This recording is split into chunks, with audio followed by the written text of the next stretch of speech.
Hello, Mr. Manuelliam.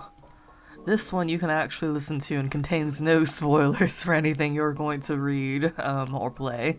Alright, I gotta clear out the backlog of speed paints I've got, so I'm just gonna ramble about ao3 bookmarks for about 30 minutes.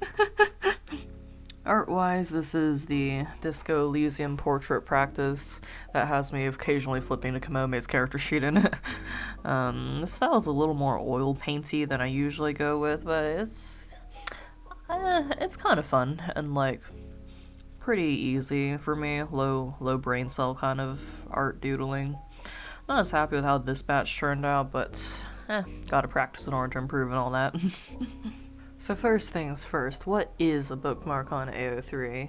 An oddly vague answer, because you can just bookmark any work on ao3. There's a little bookmark button, and it'll show up in your bookmark collections, and for each bookmark they're public by default, but you can mark them as private or mark them as a recommendation, which doesn't actually do anything. It just puts a little heart icon on the bookmark, which is kind of cute, but has no other purpose. And they come with a text box that you can put whatever notes you want in there, and you can also tag it however you want with your own bookmark tags. And this is relevant because for some reason the bookmarks collection on ao3 is just slightly worse to filter than every other aspect of the site. Even though the UI design is like identical and makes you really think that you should be able to use it in the same way, the bookmarks will not let you sort by, most kudos or most comments. It won't let you differentiate between like maximum minimum word counts or even if a work is complete, which every other part of the archive will let you filter like that. So I'm not quite sure why bookmarks don't. The reasoning is inexplicable to me, and I think they should just fix whatever thing they need to fix in order to make that happen. But until then, people tend to come up with their own tagging systems, and I figured I might as well follow them, since currently I'm at about 250 bookmarks total.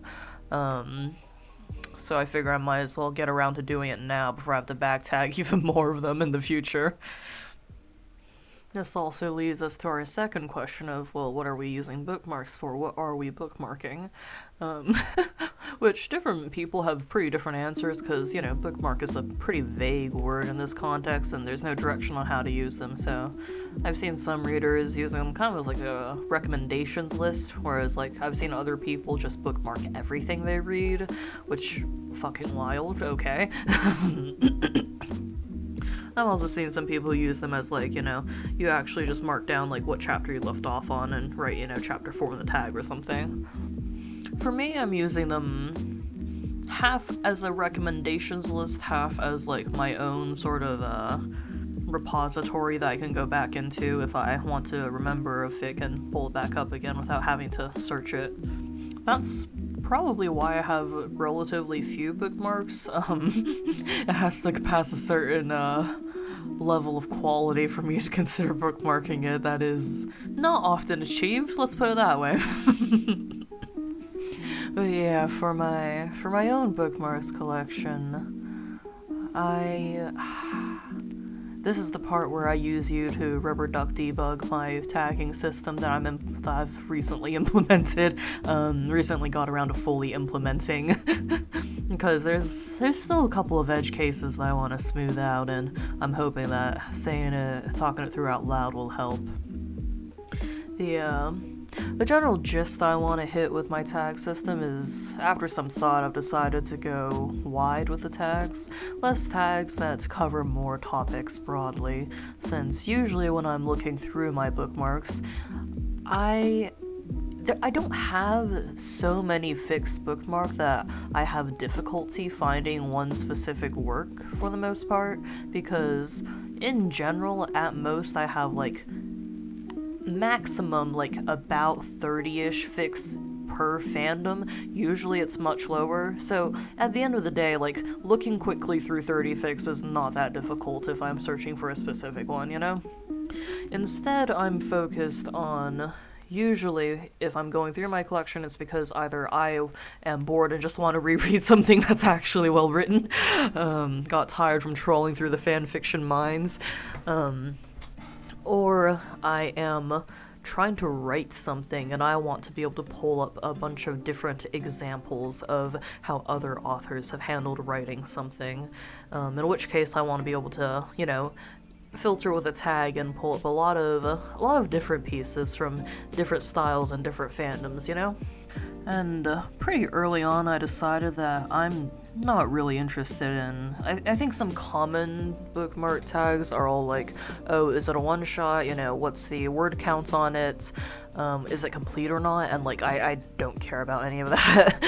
None of that is relevant to me, so I've elected to not do that. Instead, I'm sorting by my own sort of sense of genres, which are kind of weird and specific. Oh, also, all of this is public information, what you tag a bookmark with, and so I have obfuscated all of my tag names because I don't want to hurt anyone's feelings if an author goes through their work bookmarks and sees my stuff. And also, I wish to make the world a more confusing place for people. As Jenna would put it, I am, in homesick terms, a void player. And so that's why everything has silly names.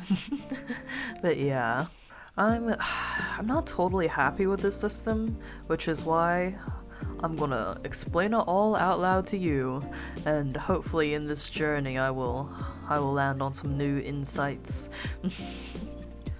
Alright, so first off, the easy parts.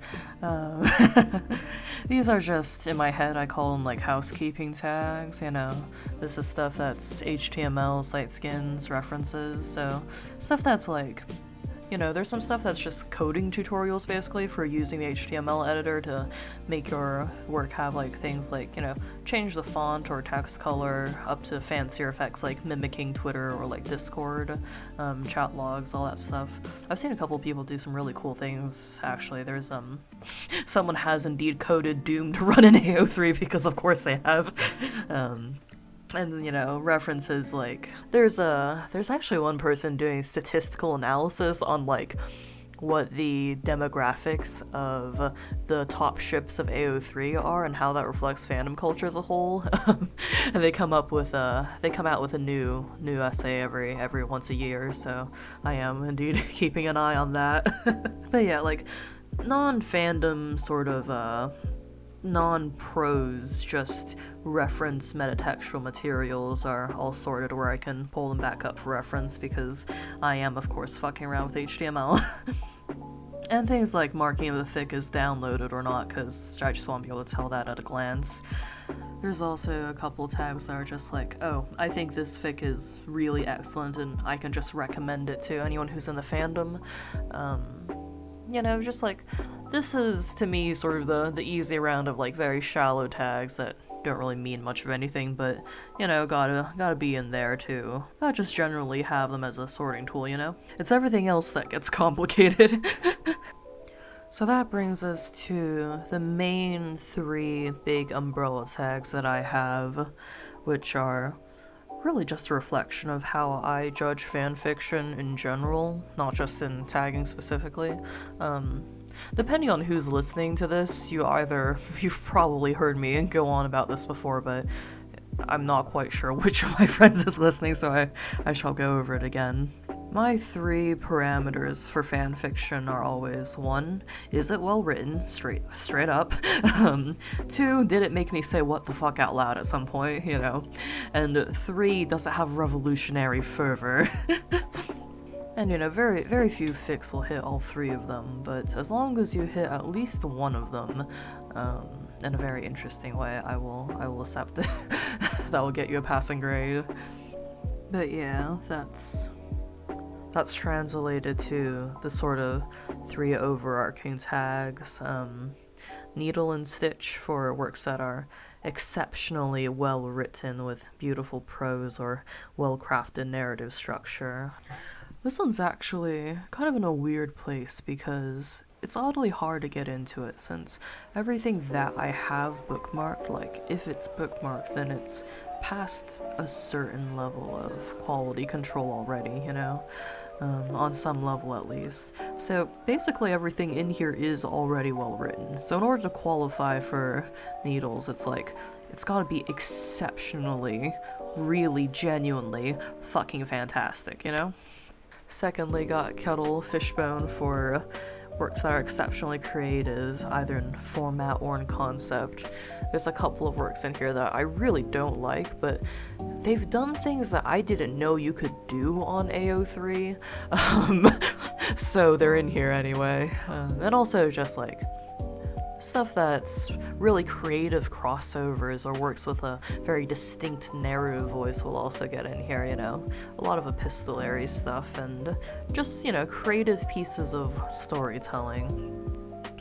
The tag is from the phrase "a kettle full of fish bones," which I believe is the British version of another can of worms, you know. I've always been very charmed by it. And then lastly, Year of the Rat for revolutionary fervor. That one's, that tag name is from, I saw, back when it was Year of the Rat, I saw a piece of art that had that and the caption, "No Gods, No Masters." It was a really striking red background, so it's stuck in my head all this time. But yeah, revolutionary spirits can be either literally depicting revolution, there's a couple of those, or it could be like more broadly politically minded, and like progressive in some sense. There is also, I will also accept works that are engaging in active warfare against their parent canonical text. Those are always fun. Fanfiction can be either a love letter or a hate letter too, that's canon, so. And those three are meant to be like the sort of broadest tags in this set, where I want to catch as many works as possible under each. I think now that I've finished tagging everything, I believe Fishbones is the one that has the most by a couple of fics, which makes sense. I think I do have a predilection towards, I tend to bookmark things that I find particularly creative over any of the other two. There's honestly more like revolutionary-minded fics than I expected, which I fully attribute to Star Wars, straight up, like, you know, literally depicting a revolution will get you a solid amount of fanfic ruminating on that. And then Needles has the aforementioned problem of everything in here is already well written, so there is a much higher bar to clear compared to the other two tags. And after that we have the sort of more specific writing and motif kind of genre tags that I have, which this is sort of where the bulk of my work is. If I were to make changes, this is where it would happen, because I'm not entirely happy with how it's shaken out, but I'll walk you through them. So first off, there's the ground itself. You know, Manuel, you know where that tag name comes from, and Jenna would too. But that's for works that have a deep sense of place and world building, which is... This tag is less populated than I'd like, just because I think writers just don't really work on world building very much. Fanfic is very character focused and probably secondarily plot focused, and world building comes in dead last at third, but you know, we try. And then I've got the tag, the insect's voice, this is for any work with a good description of gore or horror or violence. And that does make me sound a bit like a fucking serial killer, but I'm always interested in how authors stylize such things and keep an eye out for any particularly good imagery, so... In fact, the tag name is from a fic that's in that tag, which is... It's a Genshin Impact fic that, quite frankly, I didn't like very much. It's, yeah, but the main character goes back in time after they've died, and throughout the fic they have very complex dreams that are sort of temporally unmoored, and in those dreams they dream of themselves buried 6 feet under, and it says that, like, that version of them laughs at them, and it describes it as an insect laugh, and I've never quite let go of that imagery, you know? And and of course I have a tag for time loops, the turning world, which that one's technically that line's from borrowed from a T.S. Eliot poem, but I would bet $12 that I probably picked it up from somewhere else because I don't remember ever reading that poem in actuality. But yeah, this is one of the sort of prima facie, it's a tag for time loops and time shenanigans, but more accurately it covers, cycles and reincarnation and immortality as well, so perhaps it'll be more accurately described as a tag for works that which echo. It's really about having a quality of, if not exact repetition, then at least rhyming, of things reappearing and deja vu, which does this is unfortunately just how I think about genre in fiction. But yeah, the tag ends up both being broader than you would expect, as well as there are a couple of works in here that do technically deal in time loops but aren't tagged under the turning world because it doesn't actually play into the tropes of repetition. It doesn't actually make use of the fact the story isn't actually secular in any way, it just so happens to have a time travel mechanic somewhere in it, and that will not get you in through the door. What I've done is created a tagging system that can only work for me and me alone. And then next up, another sort of open-ended tag in the same way is Red Eyes Shining. You know where that one's from. If I could time it so that I flip over to Kamome right as I say this, it'd be great, but I have no idea where I'm at in the video right now. But yes, this one is another of the very broad tags. This is for works with a good sense of ritual, or plays into motifs of fairy tales, has fictional gods or mythologies. They're like, the idea that I want to reach for with this tag is like, the idea that I find interesting in the fix in this tag is, I'm going to take us on a tangent. There's a moment in Pact by Wildbow, who's the same guy who wrote Worm, Pact being another web novel of his, though this one's dark urban fantasy, and I think is not very well written for a number of reasons, but had fascinating world building and a few very good moments I quite liked. And so, one of the moments in Pact that sticks out to me the most is one of the characters, Maggie Holt. She's something of a deuteragonist, is making a deal with the Fae. This is a bad idea and you should never do this, but she is desperate and so she does. And in exchange for power, the Fae asks her for whatever she has in her backpack right now. And it's her school backpack, and she's like, okay, sure. Looks through it, checks through it to make sure, there's not something super valuable in there, and, hands it over. And so the fairy takes out a school assignment and takes her name off of the paper. And from there on, the narration never refers to her as Maggie Holt ever again. She's only ever the girl in the checkered scarf. Pact is quite excellent in some ways, all of its failings aside. But during that, she's like, well, shit, and, goes on a rapid little journey around town trying to get allies, trying to, not sort of not having an identity is very bad for you. Not having a name is a pretty quick clock. And so, as part of this little frantic emergency, she goes to visit the Crone Mara, who Pact is set in Canada, and the Crone Mara is this old witch who seems to predate even the indigenous peoples here. She was possibly one of the first people to cross, the land bridge into the Americas. That is how old she is. And much of her power is, built around ritual, and she has done the same thing every day for millennia, and out of that repeated pattern comes a sort of power, because, what is tradition but the same things repeated? Pact would qualify under the turning world if it was a fanfic. But yeah, and the path to the crone Mara's hut is you must just take the hardest path every time. Just keep taking the hardest route and you'll get to her cottage in the woods. And once the girl formerly known as Maggie gets there, she finds a little girl chained to the wall tending to a cauldron. And inside the hut there are shelves upon shelves that are filled with these terrible little wooden and straw dolls.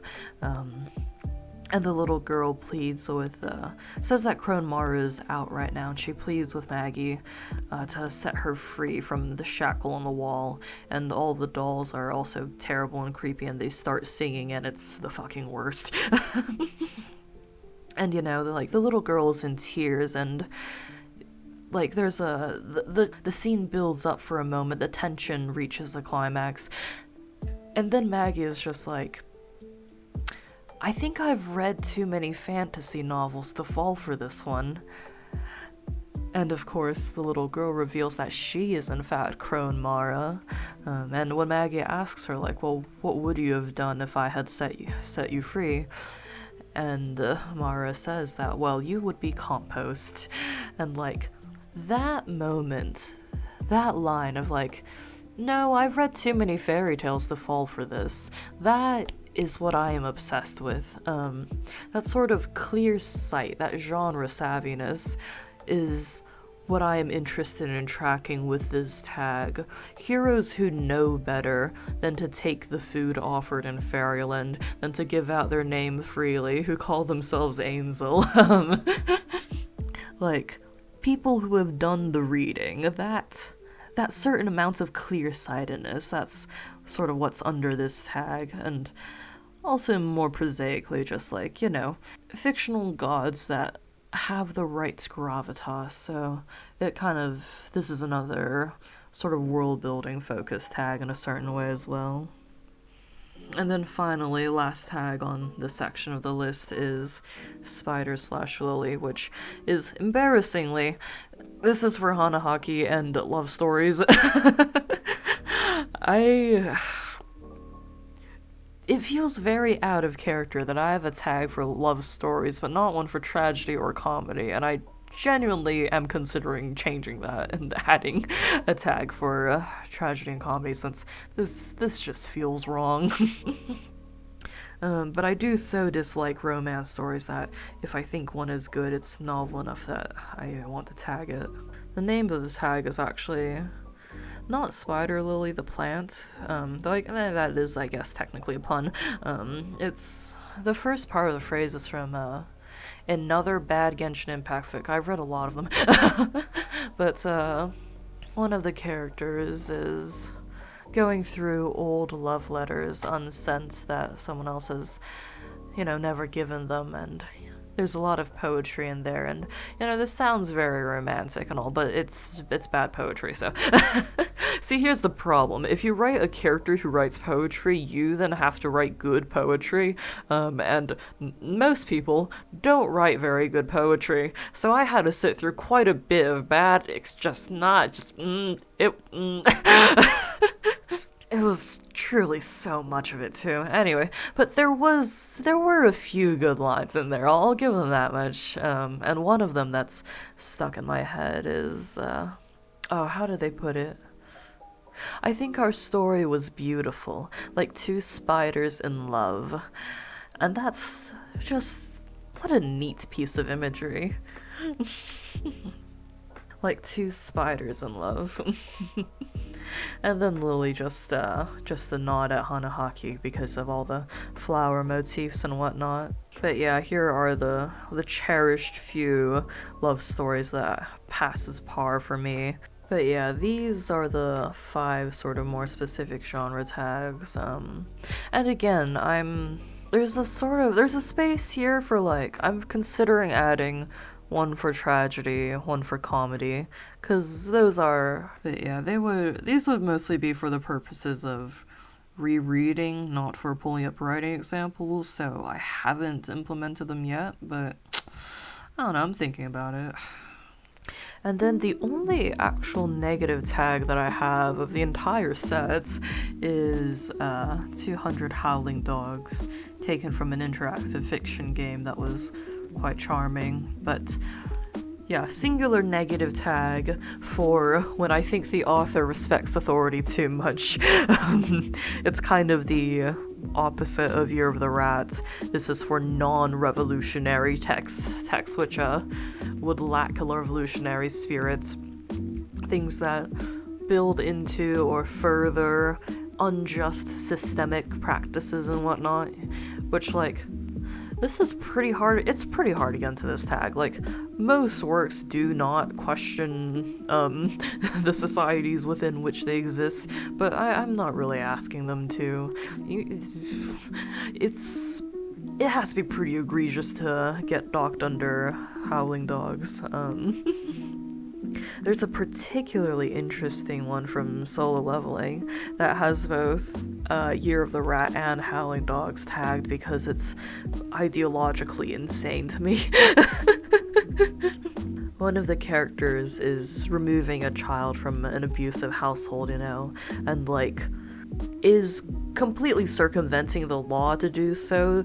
He doesn't have, like, any, like, court admissible evidence for it, but he's just like, this is the right thing to do. I'm going to use my power in order to get you out of this bad situation. And it's like, okay, that'll count you in for Year of the Rat. Like, like, sometimes you gotta break the rules to do the right thing. Legality and morality are often completely divorced from each other. 10 out of 10.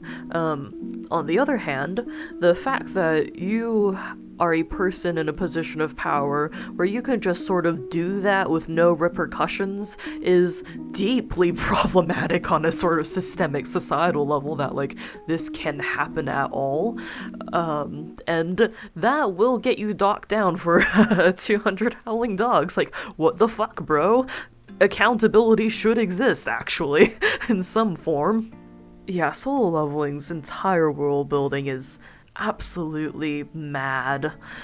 But yeah, I've considered adding more negative tags, but I don't know, it feels a bit mean to do that, Because there are fan fictions where I'm like, I remember this distinctly because it was bad in a very specific and interesting way. But it also just, feels mean to bookmark something specifically because I think they fucked up somewhere. Yeah, I've considered making, like, 2 more tags that would be, like, this one, Howling Dogs, is the opposite of Year of the Rat. Theoretically, then that sort of implies the existence of, like, the opposite of Fishbones and the opposite of Needle and Stitch, which would be, a work that is exceptionally generic and uncreative, and a work that has exceptionally bad writing, both of which do exist. But again, it's like, that just kind of feels a bit mean, Like, Howling Dogs is only here because this is, like, some of these fics are like, I feel almost like a moral disagreement with this fic, and I want that marked so I don't fall complacent, like, I want to plant a red flag there for myself. Whereas, like, bad grammar is something that can be I'm not here to be a grammar Nazi. We don't, play with language. There's no need. As long as, like, I will accept people who are fucking around with the rules of punctuation and capitalization, especially if it's done with purpose. And, like, being generic and somewhat boring isn't, like, a crime. You're allowed, So I probably won't implement those, though I have thought about it. And this brings us to the final and perhaps the most important question, which is, of course, what works are not getting tagged at all? The way the system is designed, I'm trying to get at least one tag on everything, if not multiple overlapping tags.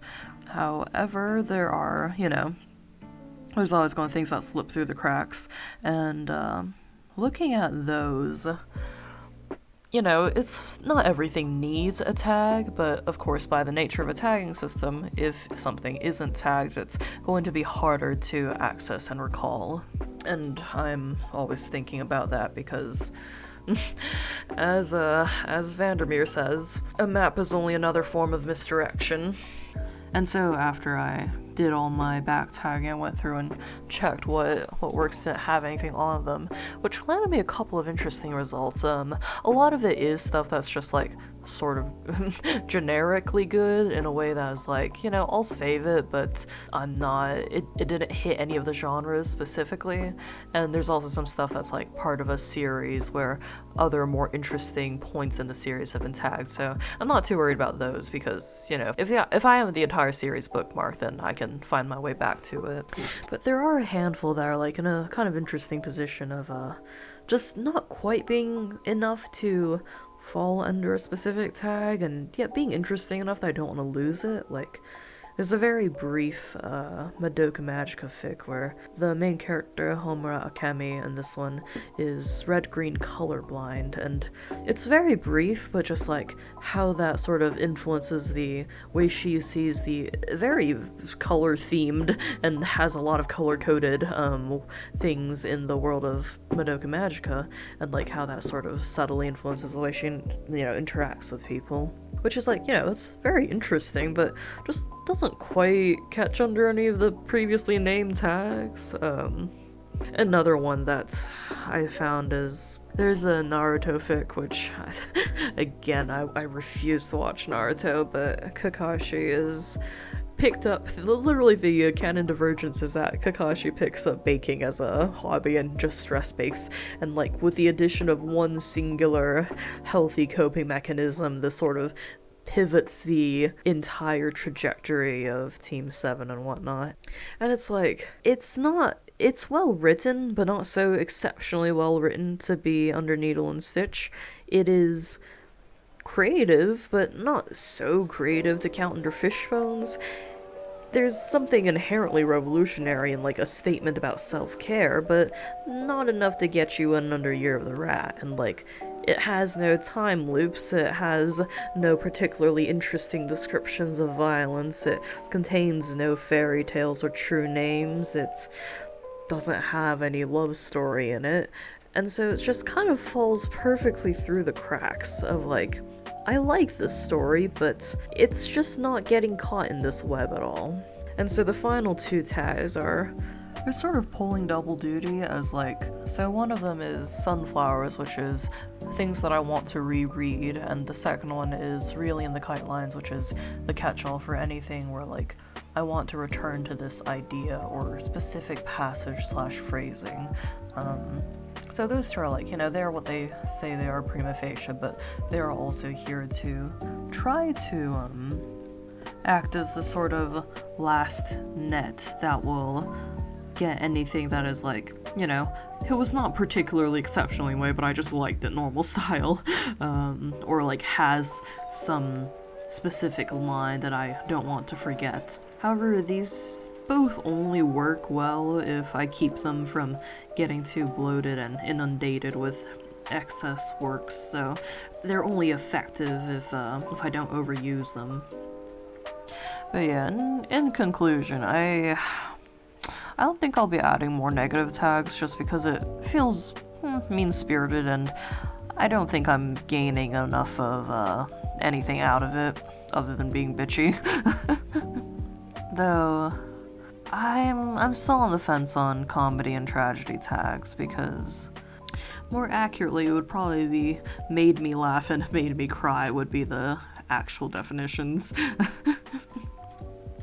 And they'd be on the sort of housekeeping top level tags, not in the specific genre motifs. I'll think about it. Chime in if you have any ideas. But yeah, until next time.